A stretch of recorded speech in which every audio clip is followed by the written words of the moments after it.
আসসালামু আলাইকুম বন্ধুরা, আপনারা কেমন আছেন? আশা করি অনেক অনেক ভালো আছেন। তো চলে আসলাম আবার একটি নতুন ভিডিও নিয়ে। তো বন্ধুরা দেখুন, আজকে চলে এসেছি একটা ধানের জমিতে, যেখানে মানে কিছুদিনের মধ্যে ধান লাগানো হয়েছে। তা আজ আপনাদেরকে জানিয়ে দেব, ধান লাগাতে গেলে বা ধানের ফলন বৃদ্ধি করতে গেলে ধান লাগানোর সময় কিছু সারের প্রয়োজন হয়। তো বন্ধুরা, কি কি সার দেবেন, কিভাবে আপনাদের ধানের ফলন বৃদ্ধি হবে, আজ সেই বিষয়ে কিছু বলবো। তো ভিডিওটাকে একটু স্কিপ না করে সম্পূর্ণ দেখুন, আশা করি আপনার অনেক উপকার আসবে।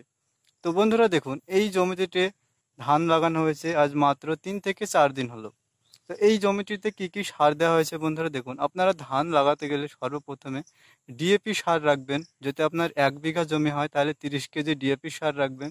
ইউরিয়া সার রাখবেন 15 থেকে 20 কেজি, এবং তার সঙ্গে সামান্য পটাশ, সেখানে আপনি 10 থেকে 10 কেজি পটাশ রাখবেন। আর একটা মাকড়ের ওষুধ, যেটা মাটির সঙ্গে দিতে হয়, যে আমরা এদিকে দানা বিষ বলে থাকি, 3G দানা বিষ।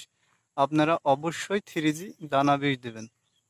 আপনারা 3G দানা বিষ ছাড়া জমিতে কেউ ধানের চারা রোপণ করবে না, তার কারণ জমিতে অনেক ঘুঘরো, কেঁচো, ইডা সিডা বিভিন্ন রকমের পোকামাকড় থাকে। এতে আপনাদের ধানের শিকড়গুলিকে মানে নতুন গাছ বের হওয়ার আগেই সেই শিকড়গুলোকে নষ্ট করে দেয়। তাই অবশ্যই আপনারা জমিতে দানা বিষ ব্যবহার করবেন।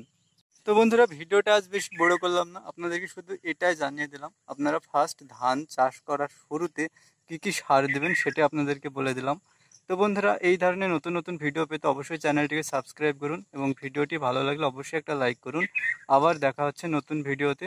আর পরবর্তী যে চাপান সারের ব্যাপারটা আছে, সেটা নিয়ে আমি আরেকটি নতুন ভিডিও বানিয়ে আপনাদেরকে ভালোভাবে বুঝিয়ে দেওয়ার চেষ্টা করব।